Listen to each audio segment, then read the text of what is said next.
Jake had always been the quiet one in his family, even as a kid. He kept his feelings locked up tight. His dad used to get angry over small things, shouting and slamming doors. His mom would just sit there, never saying a word, never fighting. Jake learned early that showing your feelings was dangerous. It was better to keep everything inside. Now at 32, Jake worked at a small advertising company downtown. He was good at his job, but lately, something was wrong. His mind wouldn't stop racing. At night, when he tried to sleep, thoughts would spin around in his head like a tornado. What if he messed up the big project at work? What if his girlfriend Lisa got tired of him? What if he was just fooling himself about being good at anything? The thoughts got louder every day. They whispered mean things about him when he was trying to eat breakfast. They screamed at him during important meetings. They followed him everywhere, like hungry dogs. One night, lying in bed with his heart pounding, Jake decided he had enough. He remembered something he'd seen in a movie once. A character had imagined building walls in his mind to keep bad thoughts out. It sounded crazy, but Jake was desperate. He closed his eyes and pictured himself holding bricks. In his mind, he started building a wall around all the scary thoughts, brick by brick. He built it higher and stronger. When a worried thought tried to get through, he'd add another layer. When fear knocked on the door, he'd make the wall thicker. It worked, sort of. The racing thoughts got quieter. The fear wasn't screaming as loud. Jake felt like he could breathe again. He was so proud of himself for finding a solution. Finally, he could get some peace. But something else happened that Jake didn't expect. The wall didn't just keep out the bad thoughts, it kept out everything. When his coworker told a funny joke, Jake heard it but couldn't feel it. When his little nephew called to tell him about losing his first tooth, Jake said the right things but felt nothing. When Lisa smiled at him across the dinner table, it was like watching a stranger. Jake didn't realize what was happening at first. He thought he was just tired. Work was busy, and he'd been staying up late finishing projects. But deep down, he knew something was different. He felt like he was watching his own life through a window. Like he was there, but not really there. Lisa noticed right away. She'd been dating Jake for 8 months, and she knew him better than anyone. The man who used to text her silly pictures during his lunch break had stopped reaching out. The guy who used to call her just to hear about her day now only talked about practical things, like grocery lists and weekend plans. "How was your day?" she'd ask when he came home from work. "Fine," he'd say, not looking up from his phone. "Anything interesting happen?" "Not really." It was like talking to a robot that looked like her boyfriend. Lisa tried everything she could think of. She planned surprise movie nights with his favorite films. She cooked the pasta dish he always said reminded him of his grandmother. She even bought tickets to see that band he'd been talking about for months. But Jake responded to everything the same way. "Thanks, that's nice," he'd say with a smile that didn't reach his eyes. He went through the motions of being happy, but it was like watching someone act in a play. The scary part was that Jake didn't even realize how much he'd changed. In his mind, he was protecting himself. The wall was working. He wasn't having panic attacks anymore. He wasn't lying awake worrying about everything that could go wrong. He felt calm and in control. But Lisa felt like she was losing him a little more each day. She'd watch him during dinner, seeing him stare at his food like he was solving a math problem. She tried to hold his hand while they watched TV, but his fingers felt cold and distant. When she told him about getting praise from her boss at the design studio, he nodded and said good for you like she'd told him the weather forecast. The worst part was bedtime. They'd lie next to each other, but Jake felt miles away. Lisa would sometimes reach over to touch his arm, hoping to feel some connection, some warmth. But it was like hugging a statue. Jake's wall wasn't just keeping his thoughts organized, it was keeping his heart locked away to at work. His boss noticed that Jake had become more reliable but less creative. His presentations were perfectly organized but boring. His ideas were safe but uninspiring.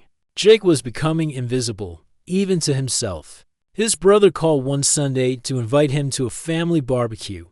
"The kids are excited to see Uncle Jake." He said, "Sure, I'll be there," Jake replied. But he felt nothing about seeing his nephews and nieces. He used to love those family gatherings, loved hearing about their school projects and silly problems. Now it felt like another item on his to-do list. When Sunday came, Jake showed up exactly on time with a store-bought dessert.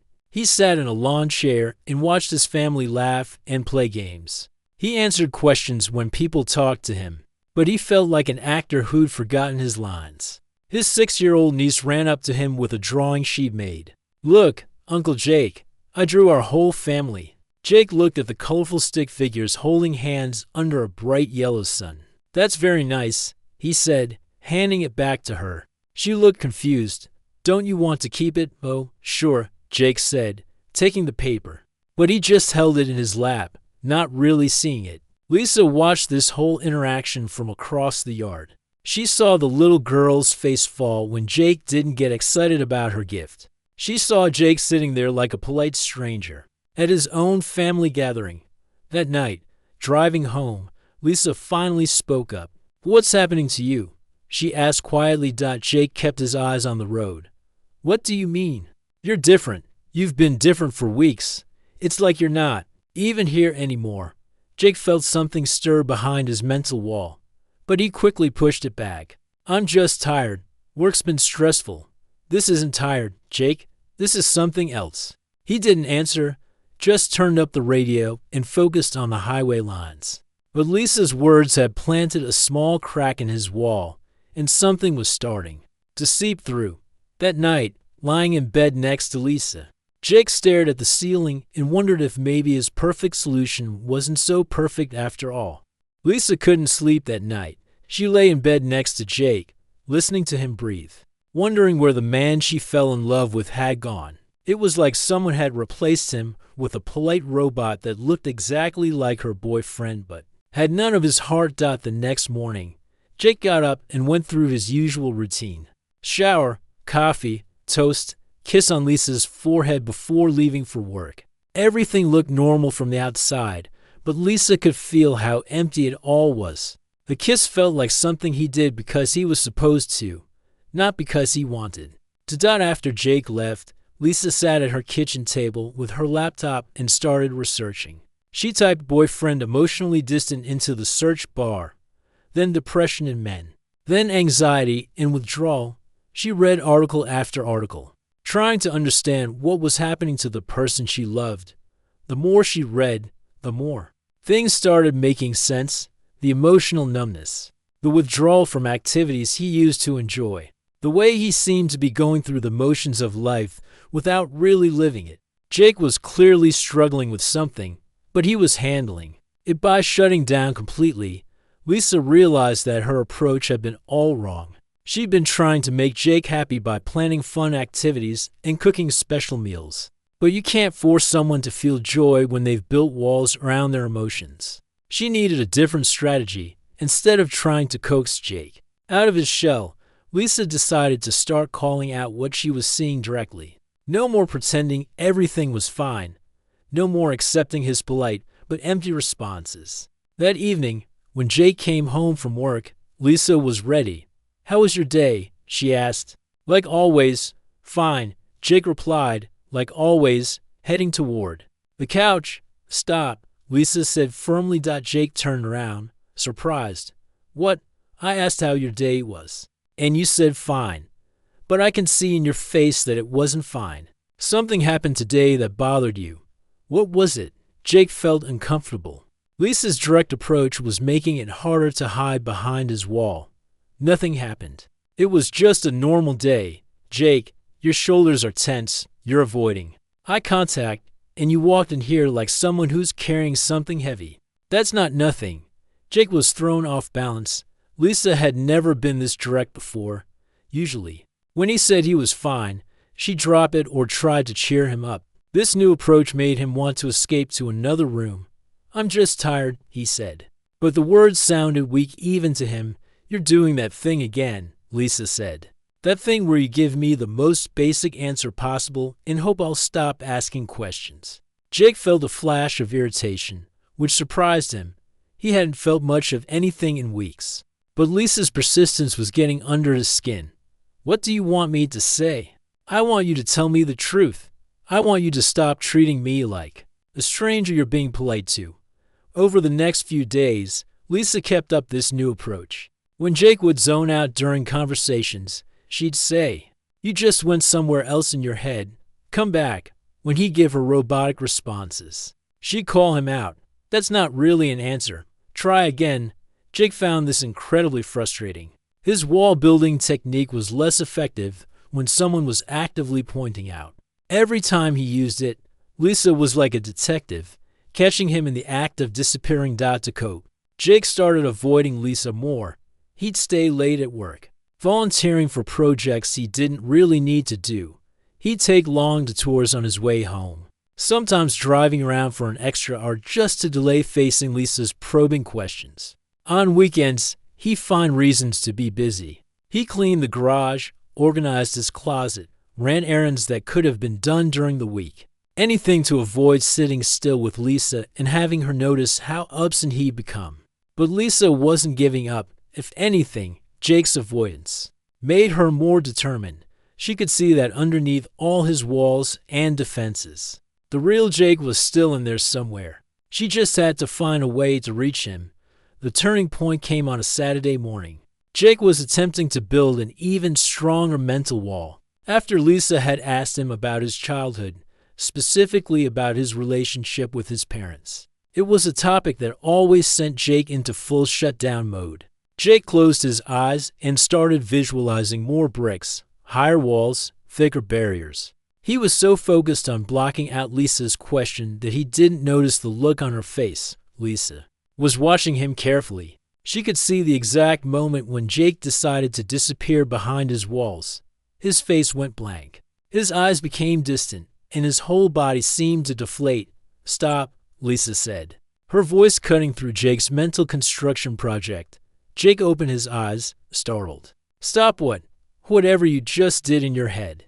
That thing where your eyes go dead and you check out completely. Stop doing it."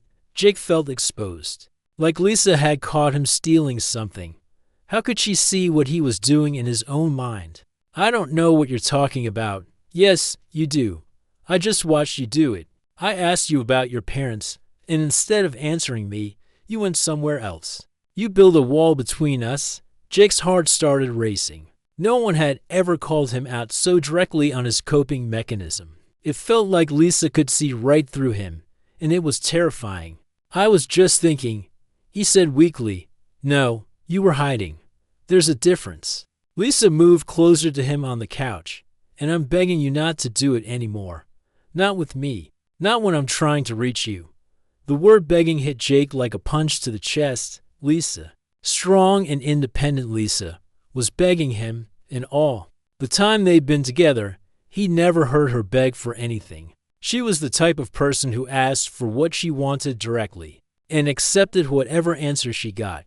But now she was begging him to stop disappearing, begging him to stay present with her, begging him to let her in. Jake felt something crack in his mental wall. A small fissure appeared, and through it, he could feel Lisa's desperation, her love, her fear of losing him. "I don't know how to stop," he whispered. It was the most honest thing he'd said in months. Lisa reached for his hand. "Then let me help you. But you have to stop running away from me first." Jake looked down at their joined hands. Lisa's felt warm against his cold fingers. For the first time in weeks, he could actually feel her touch instead of just registering it. "I'm scared," he admitted. "If I don't keep the walls up, all the bad thoughts come back. All the worry and fear and panic. I can't handle it." "So you'd rather feel nothing at all?" Lisa asked gently. Jake thought about it. The walls did keep out the panic and worry, but they also kept out Lisa's laughter, his nephew's excitement, the satisfaction of a job well done, the warmth of his family's love. "I don't want to feel nothing," he said, "but I don't know how to feel just the good stuff without the bad stuff, too." "Maybe that's not how feelings work," Lisa said. "Maybe you have to take all of them or none of them." Jake squeezed her hand, and for the first time in weeks, he squeezed back. Lisa's words hung in the air between them. "Maybe you have to take all of them or none of them." Jake stared at their joined hands, feeling like he was standing at the edge of a cliff. For weeks, he'd been safe behind his walls, protected from pain but also cut off from everything good. Now Lisa was asking him to tear those walls down and feel everything again. The crack in Jake's defenses was small at first, but once it started, it was hard to stop. Sitting there on the couch with Lisa's warm hand in his, Jake felt something he hadn't experienced in weeks.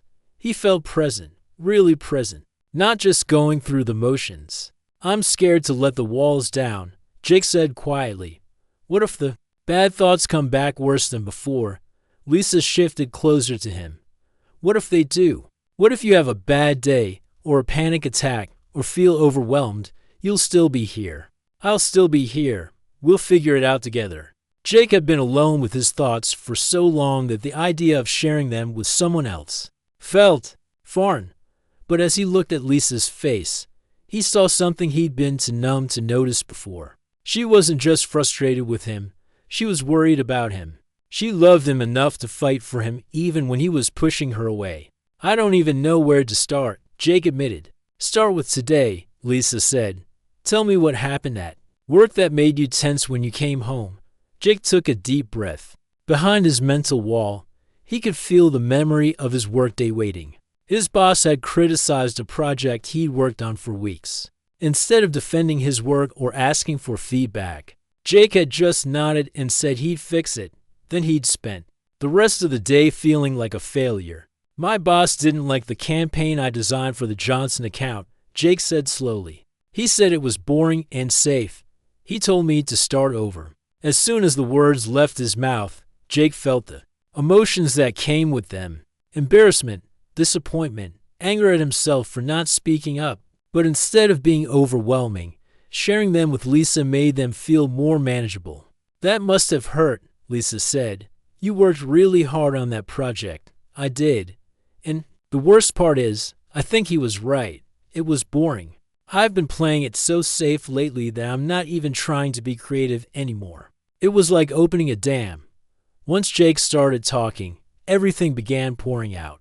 He told Lisa about the sleepless nights when his mind wouldn't stop racing. He described the way his chest would tighten during meetings, making it hard to breathe. He explained how he'd started avoiding phone calls from his family because he couldn't handle pretending to be okay. "I built these walls in my mind," Jake said, his voice shaking.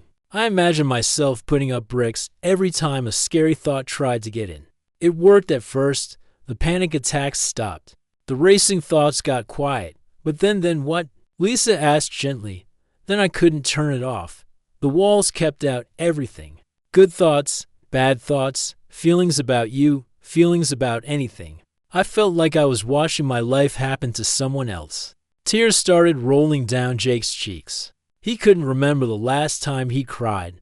For weeks, he'd been too numb to cry, too disconnected to feel anything that strongly. But now, sitting with Lisa and finally being honest about what he'd been going through, the tears came easily. Lisa pulled him closer, and Jake let himself be held, really held, not just tolerated. He could feel Lisa's heartbeat against his chest, could smell her shampoo, could sense her relief that he was finally letting her in. "I thought I was protecting myself," Jake whispered, "but I was just hiding from everything, including you." "I know," Lisa said, stroking his hair, "and I almost gave up. I almost decided you didn't want to be with me anymore." Jake pulled back to look at her. "Really? Really? When you didn't react to my promotion, when you stopped laughing at things that used to make you happy, when you started treating me like a roommate instead of your girlfriend. I thought maybe you'd just fallen out of love with me and were too nice to say it." Jake felt a sharp pain in his chest, but this time it wasn't anxiety, it was regret. He'd been so focused on protecting himself from worry and fear that he'd hurt the person he cared about most. "I never fell out of love with you," Jake said. "I just fell out of feeling anything at all. The walls didn't just keep out the scary stuff, they kept out you too." Lisa wiped tears from her own eyes. "I could see pieces of you sometimes, little moments when the real Jake would peek through. That's how I knew you were still in there somewhere." They sat together for a long time, just holding each other and talking. Jake told Lisa about his childhood, about watching his parents' difficult relationship and learning that emotions were dangerous things that could hurt you. Lisa shared her own struggles with anxiety in college, times when she'd felt overwhelmed and lost. I tried therapy once, Lisa said. It helped me understand that running away from feelings doesn't make them go away. It just makes them louder. Maybe I should try therapy too, Jake said. The idea scared him, but not as much as going back to feeling nothing. Maybe we both should. Together and separately, as the evening went on, Jake felt like he was remembering how to be himself. When Lisa told him about a funny conversation she'd had with her coworker, Jake actually laughed, really laughed from his belly, the way he used to. When she showed him a silly video on her phone, Jake found himself leaning in close to watch it with her instead of just politely looking. This feels different, Jake said as they got ready for bed. What feels different? Everything. You, me. This conversation. It's like I've been underwater for weeks and I'm finally coming up for air. Lisa smiled. How does the air taste? Jake thought about it. Scary. But good, really good. That night, they went to bed actually talking to each other. Instead of lying in silence, Jake told Lisa about his dreams, his fears, his hopes for his career. Lisa shared her excitement about her promotion, her ideas for new projects, her plans for the future. Thank you, Jake said as they turned off the lights. For what? For not giving up on me. For fighting for us even when I couldn't fight for myself. Thank you for coming back, Lisa replied. For choosing to tear down those walls instead of building them higher. Jake reached for Lisa's hand in the dark. I'm still scared that the bad thoughts will come back. They probably will sometimes. But now I know what to look for. Now I know how to call you back when you start to disappear. And I know that feeling scared is better than feeling nothing at all. As Jake drifted off to sleep, he felt something he hadn't experienced in weeks. Peace. Not the fake peace of numbness, but the real peace that comes from being truly known by someone who loves you anyway. His walls were down, and instead of feeling exposed and vulnerable, he felt free. Tomorrow would bring new challenges, new worries, new opportunities for his anxiety to try to take over. But tonight, lying next to Lisa with his heart open and his walls down, Jake felt ready to face whatever came next, because he wouldn't be facing it alone anymore.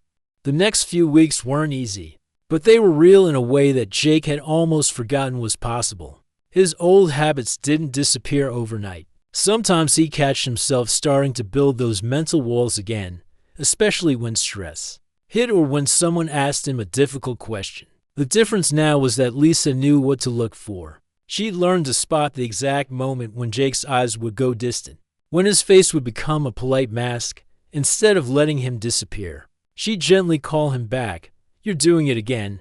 She'd say softly, stay here with me. At first, Jake felt embarrassed when Lisa caught him retreating into his head. It was like being caught with his hand in the cookie jar. But slowly, he began to appreciate having someone who cared enough to notice when he was struggling. One morning, over coffee, Jake made a decision that surprised even him. I think I want to see a therapist, he told Lisa. She looked up from her newspaper, eyebrows raised. Really? What made you decide that? Yesterday at work, when my boss asked me to present the revised campaign, I felt that old panic starting. Instead of shutting down, I tried to stay present with the feeling, but it was really hard. I think I need help learning how to handle those moments better. Lisa reached across the table and squeezed his hand. I think that's a great idea. Do you want me to help you find someone? Actually, I already called a few places. I have an appointment Thursday afternoon. Lisa's smile was radiant. I'm proud of you for taking that step. Dr. Chen turned out to be exactly what Jake needed. She was a calm, patient woman who didn't try to fix him or tell him his feelings were wrong.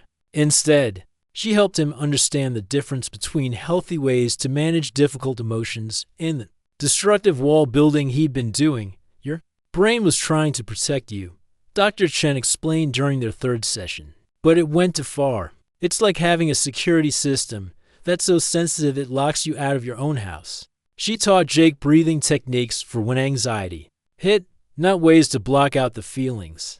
but ways to stay present with them without being overwhelmed. She showed him how to notice when his thoughts were spiraling, and how to gently guide them back to the present moment. The goal isn't to never feel anxious. Dr. Chen said, the goal is to feel anxious sometimes and still be able to function, to still be connected to the people you love.